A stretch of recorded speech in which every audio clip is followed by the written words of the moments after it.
So good afternoon. We're all excited to be here today at the Hynes Convention Center vaccination site to mark the start of a partnership with FEMA to significantly increase doses and access for some of the most disproportionately impacted communities here in the Commonwealth. I want to give a quick update on the Commonwealth's COVID data. Yesterday, the Department of Public Health reported 1,464 new cases. We've now had 18,600,000 tests in total conducted here in the Commonwealth. 675 individuals are in the hospital with COVID, and about 159 are in the ICU. Hospitalizations are down significantly compared to where they were back in the early part of this year. That's in some respects thanks to the high rate of vaccination we've seen for older adults.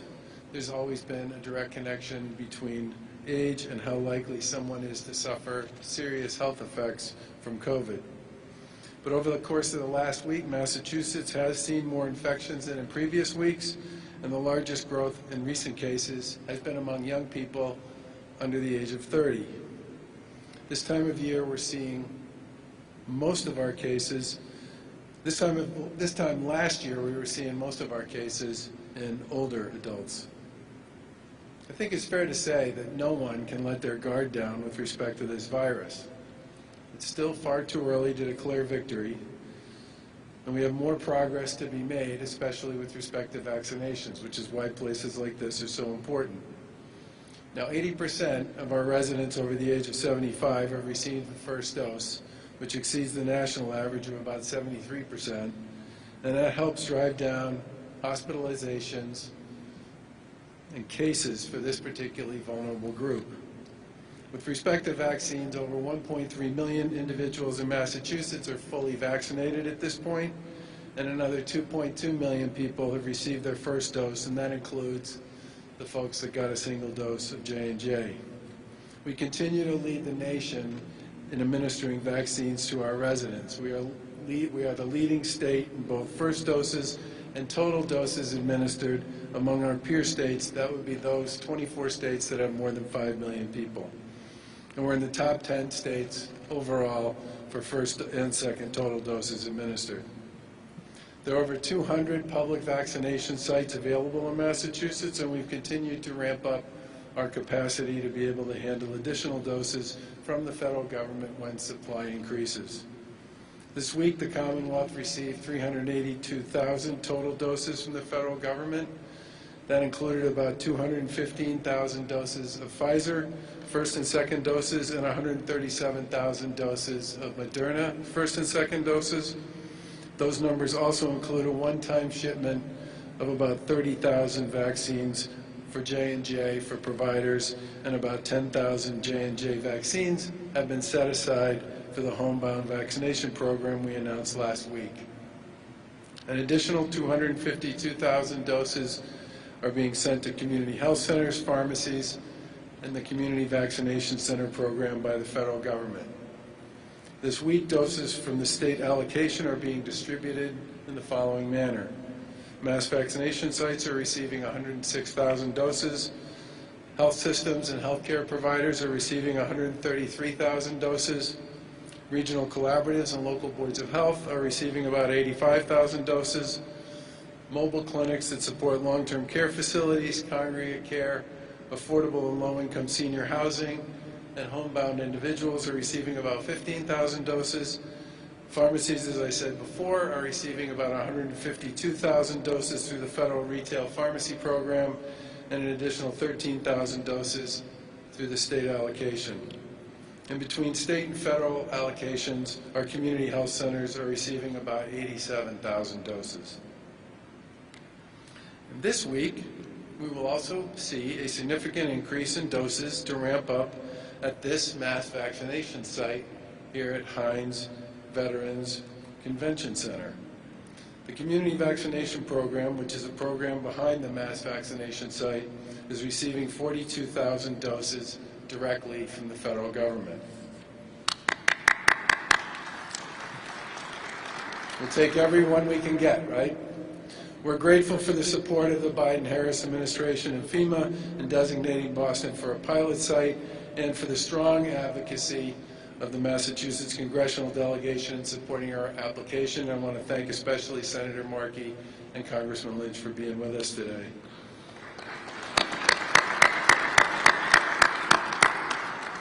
For the next week, the Hynes Convention Center mass vaccination site will have the capacity to administer 7,000 doses a day, with 6,000 doses being provided from the federal government on top of the 1,000 doses the site currently has daily from the state supply. The ramped up capacity will officially start tomorrow. Training's going on right now, and for the federal personnel who come on board to support the program. And this site will continue to be open to the public. And as with all mass vaccination sites, residents seeking an appointment can continue to pre-register for an appointment at mass.gov/COVID-vaccine. There will be no disruption to the appointment or booking process during this expansion. We'll also be working to conduct outreach to the surrounding community to help vulnerable residents sign up for appointments. The Hynes is easily accessible by public transportation with major bus routes, the Green and Orange Line, and the commuter rail all nearby, and free parking for 2 hours is also available. The Commonwealth will also be using part of these increased doses to set up mobile vaccination units in Boston, Chelsea, and Revere. We'll have more to share on that program soon. The expansion will also help our administration advance our commitment to equity in the vaccine distribution process and build on the efforts we currently have underway. We've announced over $30 million for vaccine equity efforts targeting the 20 most disproportionately impacted communities in the Commonwealth, and we're launching a door-to-door public information campaign led by Archipelago Strategies Group and Healthcare for All to help residents sign up for appointments and address questions people may have and barriers people may have about getting vaccinated. We also have, as most people know, a several million-dollar public awareness campaign that's focusing on trust in the vaccine, especially for communities and people of color. The Department of Public Health launched a community liaison program to provide liaisons to each of the 20 communities to identify barriers to vaccine access, such as transportation, language barriers, and registration issues. And these liaisons will work with municipalities directly and local boards of health to identify barriers and to create community-based solutions to build residents' trust and confidence in vaccine safety, overcome hesitancy, and increase vaccine uptake in these communities. We have a lot more work to do to reach vulnerable communities, but we have made progress. Over 20% of our black residents have received a first dose here in Massachusetts, which is more than double the national average of 9%. And 13% of our Latinx residents have received a first dose, which is well above the national average of 7.3%. We'll continue to build on the efforts we have underway to make sure that every person in the Commonwealth who wants a vaccine has access to one. And this expansion here at the Hynes in the heart of Boston will certainly help us achieve that goal. Now, while we're making great progress on vaccines, we can't let this progress give us a false sense of security about the fight against COVID being over. COVID is still a serious, highly contagious virus with all sorts of new variants that are making it even more challenging. Vaccines are crucial to getting us back to normal, and we're very much on the way there. But in the meantime, everybody has to remain vigilant against the virus. We can't let our guard down now when we are so close to getting everyone who wants a vaccine access to one. Please keep following all of the public health guidance that's been in place for over the past year. Throughout the pandemic, our administration has issued guidance to stop the spread of the virus, and we've continued to monitor the spread of the virus, and we've continued to update and adjust our restrictions accordingly. Massachusetts still has a mask order in place. You need to wear a face covering when you leave your house. Gathering limits at private residences remain at 10 indoors and 25 outdoors, and you should all work extremely hard to keep informal gatherings small. Businesses like restaurants and other indoor entertainment venues have reopened, but they all have sector-specific public health protocols that they must follow to keep customers safe. And between the folks at the ABCC and our colleagues in local government, there are many inspections constantly being put forth to make sure people are complying with the rules. Massachusetts has some of the strictest COVID-19 protocols in place, and they're there for a reason, and we need everyone to continue to follow them and embrace them. People in this Commonwealth have done a tremendous job of battling back against this virus, but we all need to dig in a little deeper for a little longer. If we all do that, we can continue to move forward and get ourselves back to the point where life will feel a little more like it did before the pandemic. But it's important for everybody to continue to wear face coverings, to limit your interactions with people outside your bubble, and to engage in physical distancing. And get tested if you feel sick or you think you've been exposed to COVID. Testing is free. There are hundreds of sites all over Massachusetts, and it's widely available. No one in Massachusetts who thinks they've been exposed to someone who might have had COVID or had COVID should have any concerns about their ability to get tested. There are sites in every corner of Massachusetts. Test results are turned around quickly, on average in less than 2 days. Please get tested if you think you've been exposed, and stay home until you get the results. Testing is an easy way for you to protect yourself, protect your friends, protect your neighbors, protect your co-workers, protect your families, and help stop the spread of the virus. Much of our success with respect to being able to safely reopen parts of our Commonwealth are because of the measures that we have in place and the fact that so many people here in the Commonwealth have abided by those measures and taken them seriously. But to continue to make progress, especially with some of the new variants on the ground, that means every single person still needs to follow the rules to keep everyone safe. Do your part to protect yourself, your loved ones, and our Commonwealth as we enter the final turn of this terrible fight against this virus. I want to thank everybody who's been involved in setting this up with being with us today. I especially want to thank the feds for all of their heavy lifting on making this happen, and we look forward to turning this into a terrific site to serve the people of Greater Boston. Thank you very much. Senator Markey.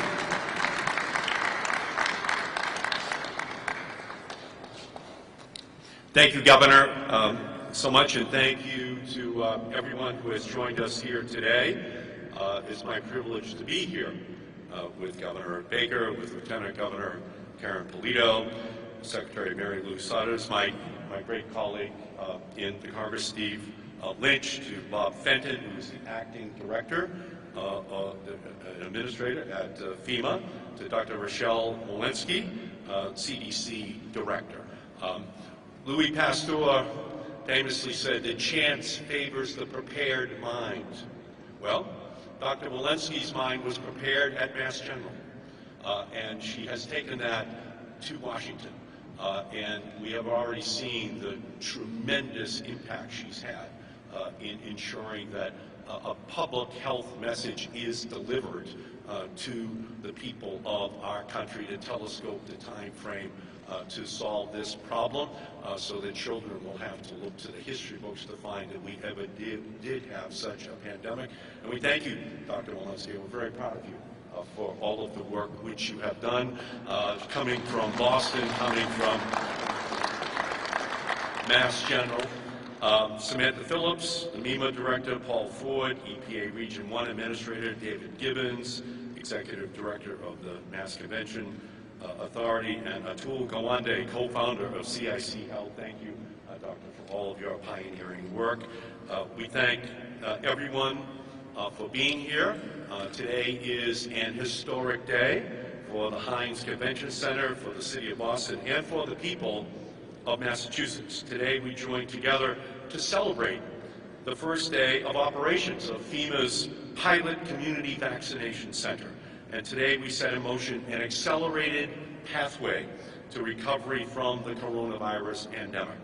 The designation of this site as a FEMA community vaccination center would not have been possible without the Biden administration's incredible response to the COVID-19 and the signing of the American Rescue Plan into law earlier this month. Bob Fenton and Paul Ford and their incredible team at FEMA have been working around the clock with federal agencies, private sector partners, and state and local authorities to accelerate COVID-19 vaccinations to underserved communities, including right here in the Commonwealth. The development of this community vaccination center pilot program is a critical step toward our shared goal of beating the coronavirus pandemic once and for all. This vaccination site has been given the essential resources and support to ramp up vaccination distribution from 1,000 to 7,000 vaccinations per day, and will center justice and equity in our distribution process. With the addition of this site, we will be taking another significant step towards tackling this crisis and helping people make it through these difficult times. Earlier this year, I wrote to FEMA with Senator Warren, Steve Lynch, and our partners in the Massachusetts delegation, asking for our Commonwealth to be considered as one of the pilot community vaccination centers. And this March, earlier, I had a chance to talk to Bob Fenton, once again, to advocate for the site. And today, I get to join with these incredible leaders to witness our partnership in action. And together with Governor Baker and our congressional delegation, we have worked hard to ensure this site could become a reality, especially for underserved communities. Since the onset of the pandemic, Black and Latinx, Indigenous and immigrant communities have suffered a disproportionate burden of COVID-19 cases and deaths. Pre-existing inequities in our healthcare system, from poor air quality to insufficient access to preventative health care, have worsened COVID-19 for our most vulnerable communities. As of today, an estimated 1.2 million people across the Commonwealth have been fully vaccinated, but we have to make sure that disparities in our vaccine rollout are continually being dealt with. We have to do more, and we can't turn our back on these communities who have shouldered the burden of this pandemic. Just yesterday, I had the opportunity to visit a vaccination site in Brockton that is working hard to vaccinate our most vulnerable communities. Brockton is expected itself to distribute 1,000 vaccines a day in the coming weeks, while targeting outreach directly to our communities of color. So what we have right now is an opportunity with FEMA here at the Hynes to write on our major public transportation routes to be able to take the necessary step to address the inequities, to stop the needless death in our communities, and to set our nation and our Commonwealth on a pathway to recovery. As Dr. Walensky said yesterday, this pandemic is far from over. Our mitigation efforts cannot stop now. We need to follow the science as we recover, reopen, and rebuild. I had the opportunity to visit an N95 manufacturing site in West Bridgewater yesterday with Steve Lynch that is producing more than 10 million masks a month. We need to continue to wear our personal protective equipment, as the governor said, to get vaccinated when eligible, as the governor said, and to follow the advice of public health officials. This FEMA Community Vaccination Center will serve as a life raft for communities in Boston as we look to recover from this public health crisis.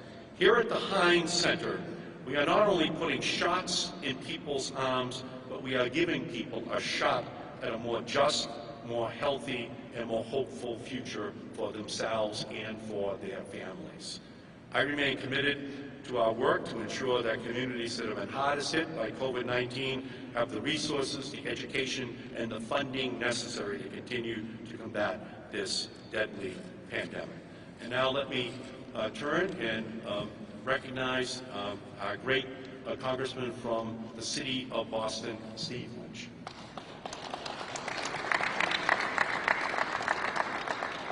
Thank you very much. Thank you, Governor, Lieutenant Governor, my great friend Ed Markey.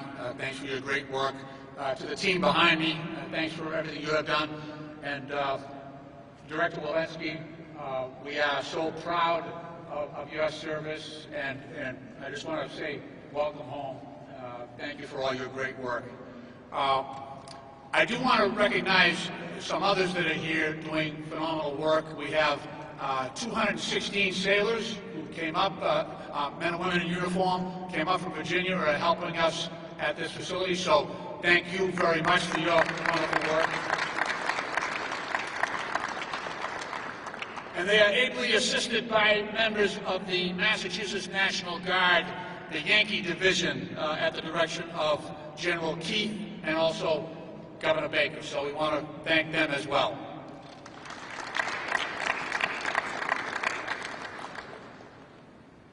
I do want to just add to what Ed Markey has said about, we visited a facility yesterday in Massachusetts producing N95 masks.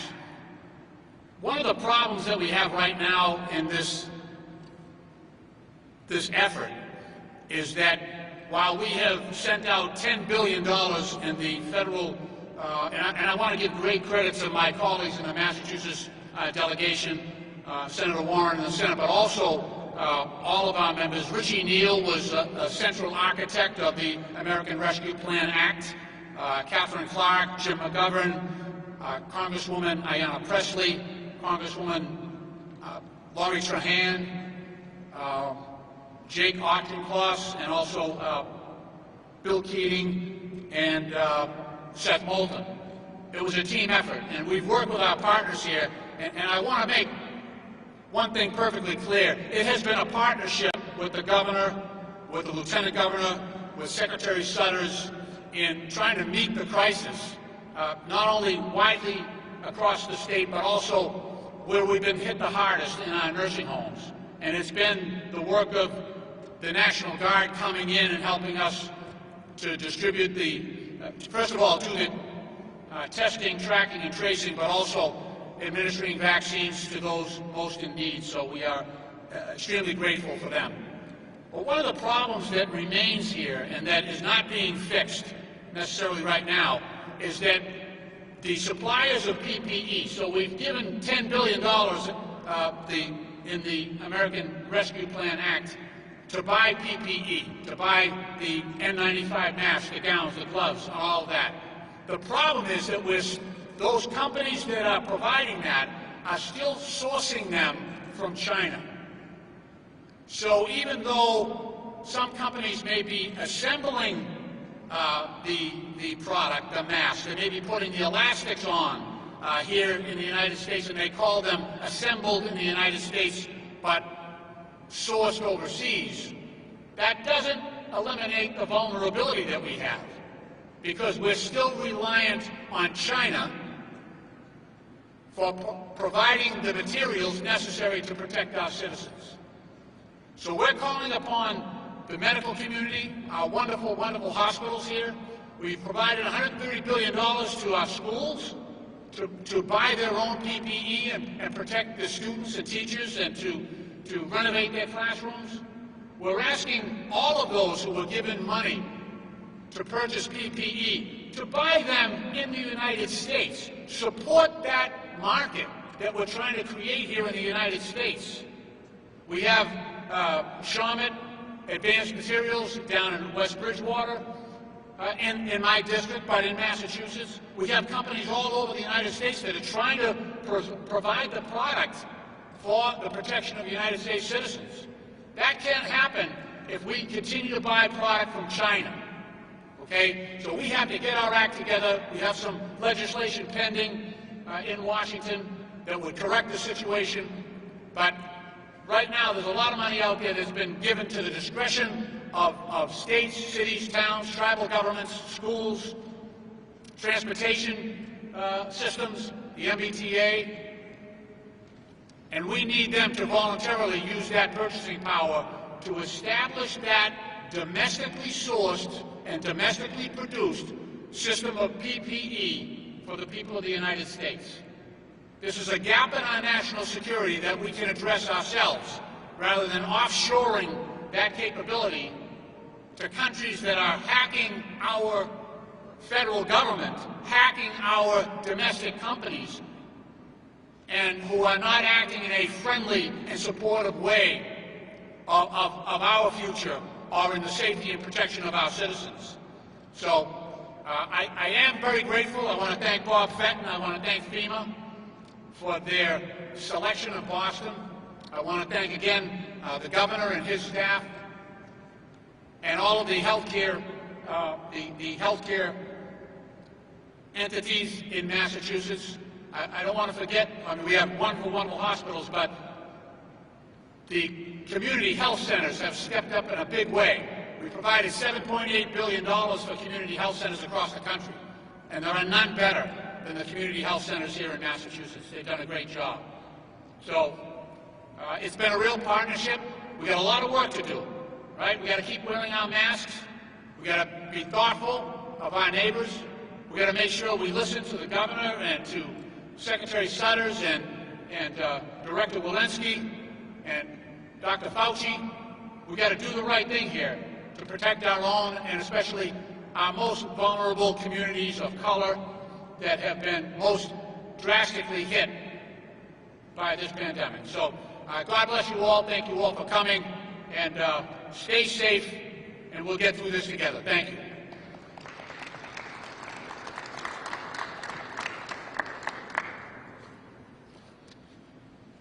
Well, thank you. For those of you who don't know me, my name's Bob Fenton, Acting Administrator of FEMA, and I just want to start by thanking Governor Baker for his partnership, but more importantly, leadership in collaborating together to establish this center here. Also, I want to thank the senator, the congressman, and everyone behind me, as it really takes a whole community effort in order to successfully be able to ramp up a site of this size and successfully ensure that we vaccinate everyone that needs a vaccination. It's my pleasure to be here today at the Hynes Convention Center in Boston today to continue the nation's work in expanding availability of COVID-19 vaccinations to everyone. President Biden established a strategy in where he set a goal for the federal government to provide 100 million vaccinations in the first 100 days. And also he provided a goal of establishing 100 sites in the first 30 days to FEMA to assist in this. Since then, we provided $4.5 billion to states and local governments to ensure that they had adequate resources. We provided 100% funding to the National Guard. We've deployed over 7,000 responders out to assist in vaccination. And I'm pleased to report that as of yesterday, which was the 67th day since the inauguration, the Biden administration has provided 126.9 million vaccinations to American people. We are currently averaging 2.7 million shots in arms a day. Of course, no good effort goes undone. Now the president set a higher mark, and he wants us to get to 200 million vaccinations in 100 days. I think you agree with me. Working together, we will all accomplish that goal, and it's needed that we do that.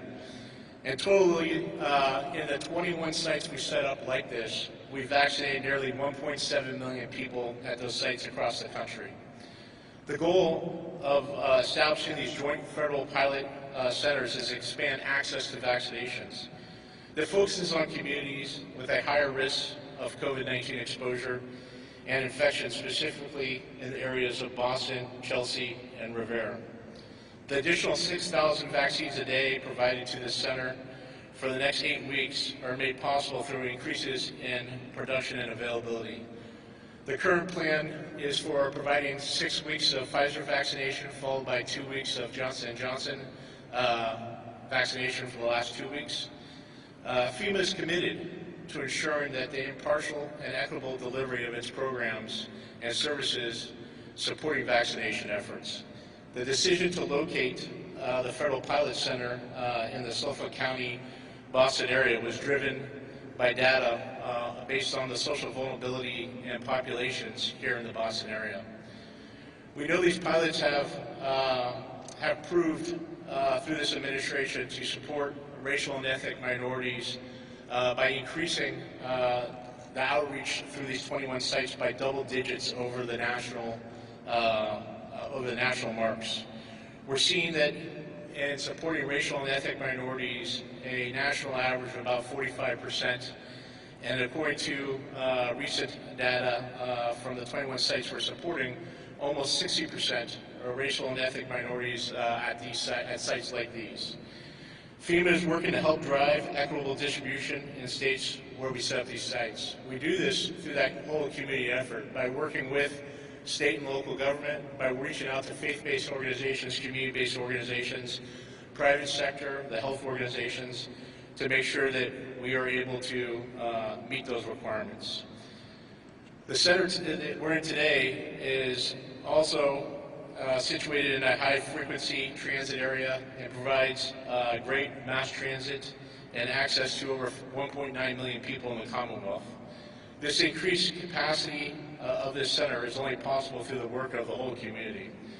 I want to recognize the concerted effort of the Commonwealth, FEMA, our Department of Defense, men and women from the Navy that are here helping us out, the National Guard, and all the other public-private partners that made this vaccination effort a success. I want to end by thanking the Governor for your hard work in getting vaccinations to the people of the Commonwealth, and I look forward to working together through this partnership to continue to vaccinate individuals. With that, let me introduce Dr. Walensky, the Director of CDC. Thank you.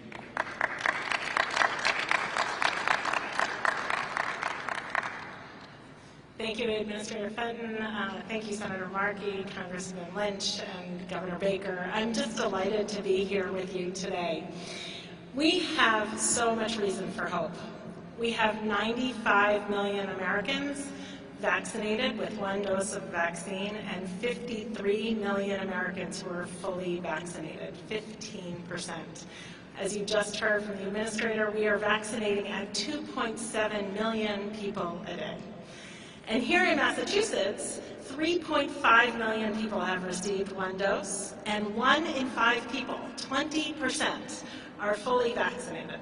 And that is because of partnerships like the one we're standing in today, because of partnerships with hospitals, with federal retail pharmacy programs, and mass vaccination sites like here at Hynes Convention Center. These partnerships have happened with CDC, with FEMA, with state, local, tribal, and territorial partners, all coming together so that we can get people vaccinated.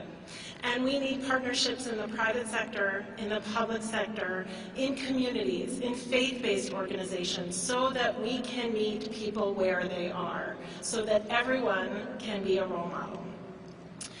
Now, there is some tempered news, and that is that we are currently in this country at 61,000 new infections a day, a 13% increase from last week at this time. Here in Massachusetts, as you heard from the Governor, 1,400 to 1,700 new cases daily. So while we have so much hope on the horizon, we are just asking you to hang on just a little bit longer. Wear your masks, continue to distance, and do the things that keep you safe so that we don't have to see sickness or hospitalizations with COVID-19 for anyone who is supposed to get their vaccine the following week. So right now, I would just say I'm thrilled to see the realization of this site, 6,000 to 7,000 vaccinations to occur per day.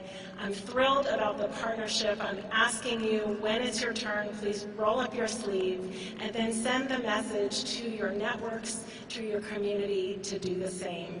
In the meantime, please stay safe, and thank you so much for the incredible partnership to make this possible.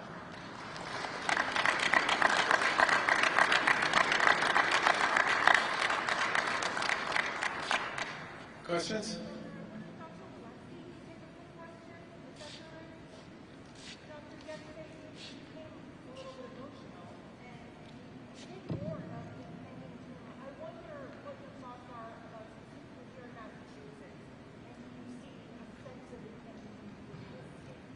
I think we all have to sort of take care and be careful doing our masks and social distancing as cases rise wherever they may be rising.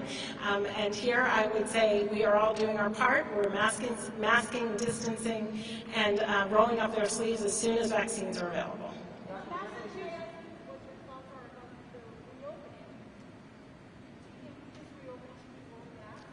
I think that we are in a place now where people understand that cases are rising. They're rising in many places around the country. As they're rising, we're asking people to take their part. CDC has guidance as to different kinds of settings and how people can remain safe in these settings, and would ask people to follow this guidance to make sure that they're safe in those settings. Thank you.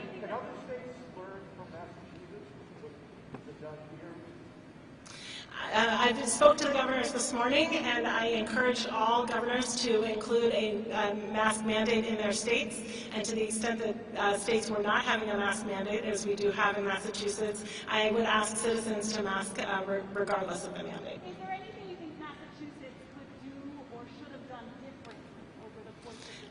I'm not going to comment on individual states. What I will say is I'm really pleased to see that everybody here is masked, everybody outside is masked, and people are doing their part to try and contain the virus here in Massachusetts. Massachusetts has a higher vaccination rate, 1 in 5, than the national average, and I'm really encouraged. I would really ask people to serve in their community to make sure we're reaching those high-risk communities and places like here at the Hynes Convention Center, as well as the outreach and mobile units in Boston, Chelsea, and Revere is going to do exactly that. Thank you. Director, you just explained the word doom. I want people to talk about that. What did you mean? When I said I had a feeling of impending doom, it is sort of this feeling that I've had surge after surge, serving on the front lines at Massachusetts General Hospital, and recognizing that right now it's preventable. We know that it's preventable. We have the science to prevent. We know what we need to do to stop the surge, and we would ask everybody to go ahead and do that. Thank you. Governor Baker, could I ask you a question? First time. First time's 100. People on the Cape are very concerned about the spike in cases down there, and I have people writing me saying, can you ask the governor why isn't more being done? Why aren't we perhaps like Scott Gottlieb from the FDA said, final vaccine where it's needed most, where are you having the spikes? Have you considered doing more on the Cape? So first of all, we're pretty much in daily contact with the healthcare and public health community down on the Cape, and are constantly talking to them about testing resources and vaccine resources, and the Cape, among other things, has the highest percent of its population vaccinated of any part of Massachusetts. But we're going to continue to be pretty aggressively involved with them around testing, around contact tracing, around isolation policy and support, and around vaccine policy as well. I mean, there's a lot going on down there, and we're paying a lot of attention to it, and we're spending a lot of time with them on it. But do you think the Dartmouth site is enough, or should there be a real big... Well, there's a regional collaborative in Barnstable that is run by 2 or 3 health centers, a couple of local boards of health, and Cape Cod Hospital, and they're doing a ton of testing as well as a significant amount of vaccinating, and have been for the better part of the past month. And as I said, they have vaccinated more people on the Cape than any other part of Massachusetts as a percent of their total population. Governor, I see an increase in supply, not just at this site, but in the entire state. Have you given consideration to moving up the general population in the timeline as other states are now doing, or are you okay with April 19th? Well, I think I'm glad to see that President Biden picked our date, April 19th, as the date on which everyone would be, was it 90% of the population would be eligible to get vaccinated on Patriots Day? I thought that was pretty cool. I think the schedule we've got in place is the right one. We've tried to make sure that people who are eligible by these phases have an opportunity to actually get vaccinated before we go to the next phase. And usually that's about a 2-week window between when we first open one and we move to another. The second thing I would say is that the federal government is putting really significant resources into that retail pharmacy system. In Massachusetts alone last week, the retail pharmacy system went from a weekly allocation of about 72,000 doses to a weekly allocation of 194,000 doses. And that represented literally the entire increase that we got as a Commonwealth. So I think you're likely to see the feds continue to expand that retail pharmacy chain. They're going to continue to put vaccines into the community health center system, which we will work with them on and put some of ours in as well to deal with some of the issues around equity. We're thrilled to have this site here, which obviously will make a big difference for folks here in Boston.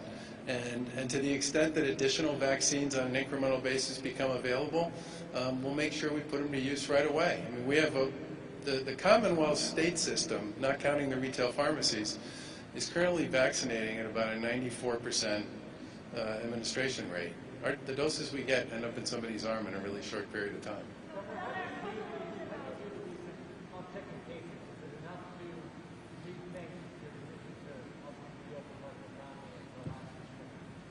Well, look, we spend a lot of time looking at and reviewing the data generally, and we talk on a regular basis with our colleagues in the healthcare community about this, and we do make changes when we think they're appropriate to make. I want to echo what Director Walensky said about wearing a mask and being vigilant. I mean, I can't express how important it is, and we've seen this since last fall, that a significant part of what drives case growth, not just here in Massachusetts, but around the rest of the country, is when people let down their guard. It's not when they're in formal situations like this where everybody's wearing a mask and everybody's distancing and everybody's playing by the rules. It's exactly when you're not doing any of those things. All those informal gatherings. Remember, the single biggest spike we've had in Massachusetts since the summer, last spring was a different case, was Thanksgiving. And we spent a lot of time talking about how concerned we were about how that was going to go, and we had a horrible run after Thanksgiving, and I was driven almost completely by what I would describe as informal gatherings. Governor, what is specifically causing this 13% increase that the doctor was talking about? So specifically, if people are wearing their masks, you see them, and is there an activity or some sort of, or is it just a variant of both? Well, if you think about some of the ones that have been publicized, the big cluster down on the Cape was a church. The big cluster in Swampscott, which also got a lot of attention, was a party. But I think part of what's driving this is the presence of new variants that, as we've talked about, are more contagious than the original COVID-19. And when we were on the phone with the hospitals this morning, one of them, who does a fair amount of screening of the tests that they conduct for patients and for the community, said that about 55% of their tests were, I think it was UK, wasn't it? Was it the UK variant? 55% of their tests were the UK variant. I mean, that is very much present here, and it's very contagious, and it's why people can't let down their guard, even when they are in informal settings. Governor, this past weekend was Passover, this coming weekend is Easter, bracing for an uptick by Patriots. You know, we were talking about that this morning. I really hope people recognize and understand how important it is, especially for those who haven't been vaccinated, which is, even though 1 in 5 is fully vaccinated, that means 4 out of 5 aren't, that people take seriously this notion that they really ought to spend their holidays with what I would describe as the people who are part of their most intimate circle. And I know for many of us that's incredibly demoralizing, that we'd much rather be spending our holidays, especially these holidays, Passover and Easter, which are probably 2 of the most important religious holidays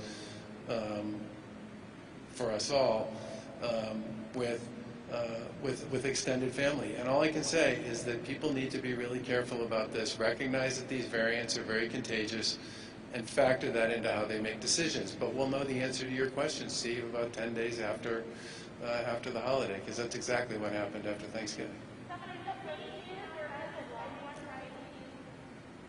Go ahead, Steph. I will get you after.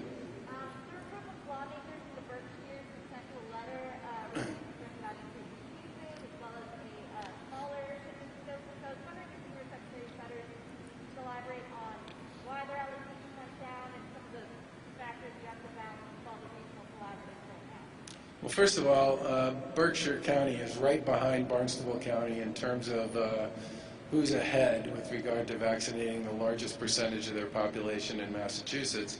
And I know the folks in the command center are on the phone every single day with those folks, and I'm not even sure they knew that letter was coming. We'll obviously respond to it, but there's a lot of dialogue, and I think there's a very positive relation between Darlene and her team and our team on all of these issues.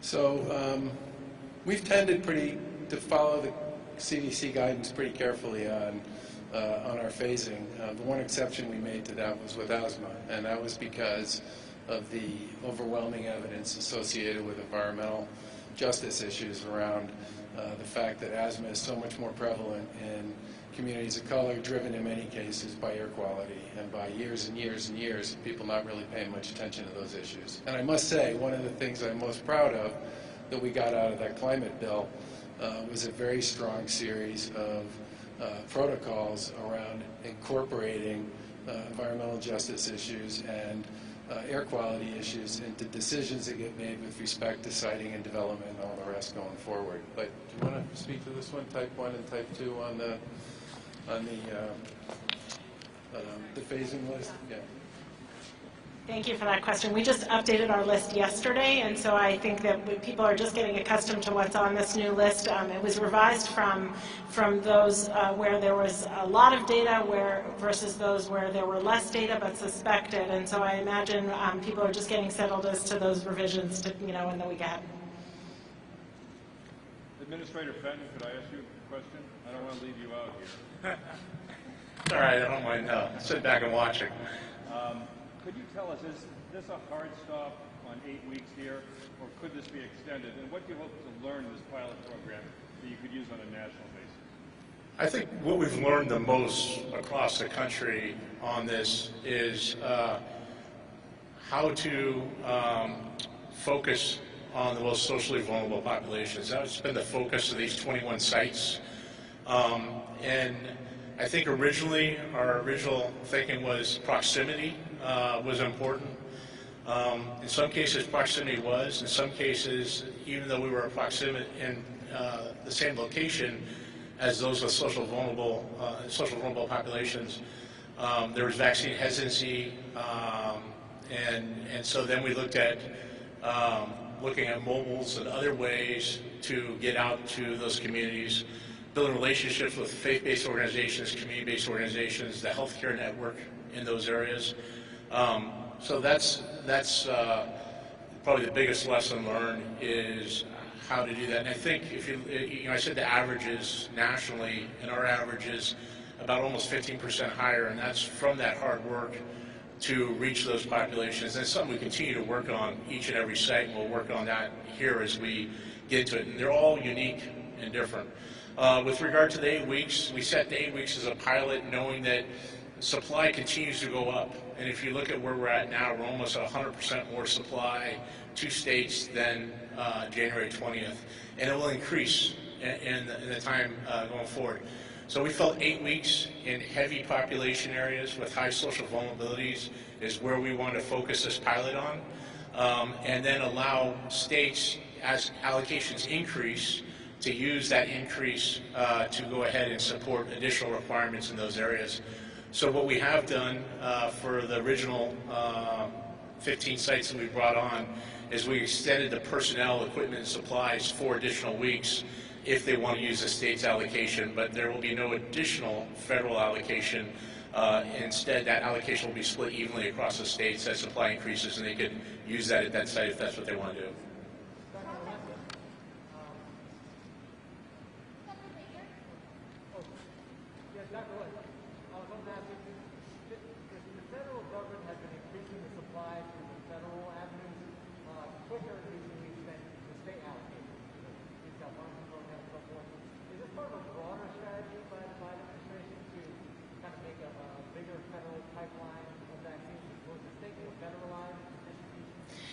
You know, as part of the announcement from President Biden yesterday to get 90% of people who will be eligible by April 19th, Patriots Day, and 90% of people will be within 5 miles of a pharmacy where a vaccine will be available to them. So that is part of that strategy to make sure that people will be close to access to a vaccine site.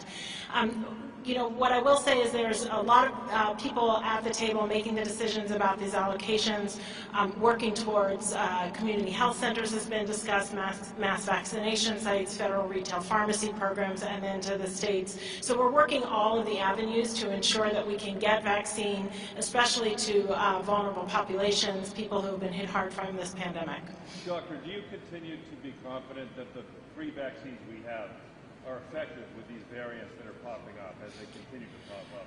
Currently, the data that we have suggests that with the 2 doses of the mRNA vaccine and the J&J vaccine, that the current variants that are circulating, the vaccines will be effective against. However, the more virus that you have and the more variants that are circulating, there's always a risk of more mutation, and that those mutations could potentially pose a risk against the effectiveness of these vaccines, which is why we really are trying to, as we're scaling up vaccination, to decrease the amount of circulating virus. Thank you. Governor, do you know how many doses are going to the mobile vaccine unit and when that takes effect? Say again? Do you know how many doses are going to the mobile vaccine unit and when that begins or takes effect? Now, are you talking about the program that we're running? It's already started. Well, with the partnership with... For the homebound folks and the local boards of health? I thought you said with the additional FEMA doses coming in, a portion of that would be set aside for mobile. Yes, in Revere, Chelsea. Do you want to speak to that one?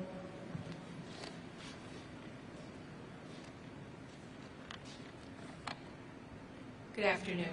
So we're really excited that part of this opportunity with FEMA and the federal government is a hub and spoke model.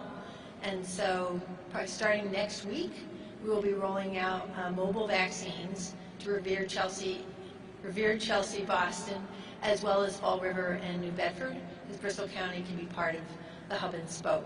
So that will start, we're planning for it now, and it should start next week. And it's the whole kit and caboodle. It is the staff, the ambulance, who will come here to pick up the vaccine, so that we always know where the vaccines are. That's very important. So you'll come here, pick up the vaccine, and then take them to a mobile site. And we're really excited that as the administrator said, people will come here, but we also know we need to go out to where people are.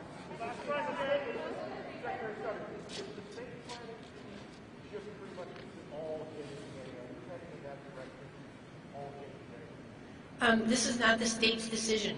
The allocation comes from the federal government in terms of the amount that we receive in terms of Pfizer, Moderna, or J&J. So we accept all vaccines that we can get, that we can quickly administer shots into arms and vaccinate as many people that we can in Massachusetts.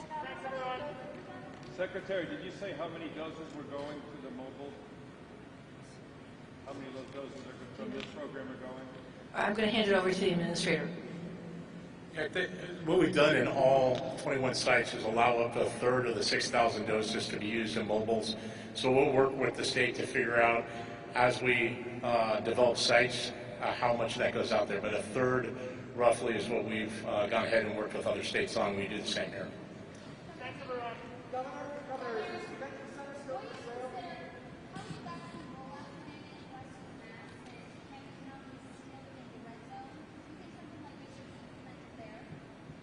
Something like this kind of a program? That's a conversation we can certainly have with these folks. I don't know how many other sites will have a chance to get here in the Commonwealth, but we constantly talk to the feds about opportunities to expand our footprint and theirs here in Massachusetts. Mike?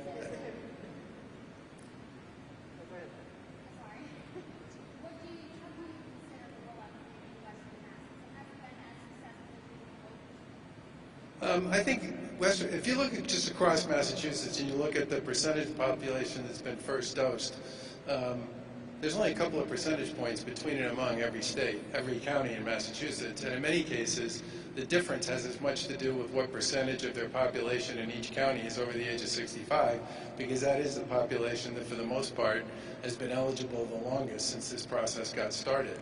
But we spend a lot of time talking to people about not just vaccines, but also about testing and surveillance and contact tracing in places where we have outbreaks. And that's why we've been talking to the Cape, and I know it's why we've been talking to people in Hammond County. Is the convention center authority still trying to sell the Hynes? I don't think there's legislation pending at this point. The legislation that we filed died at the end of the last session. But if we've learned anything about COVID is that the rules of the game changed quite a bit. And part of that whole future of work study that we're doing is to study a bunch of things, including the whole question about business tourism, which, as we all know, has been a huge part of our economy for a really long time. Other places get what I would describe as vacation tourism. Our tourism we get some of that, but a big piece, especially in Western Mass, but a big piece of our tourism tends to be more of what I would describe as the business tourism. And there's a lot of debate and discussion about what's going to happen in that. And I do have to go, so I apologize. But thank you again to the feds and to our congressional delegation. And Director Walensky, it's great to have you here.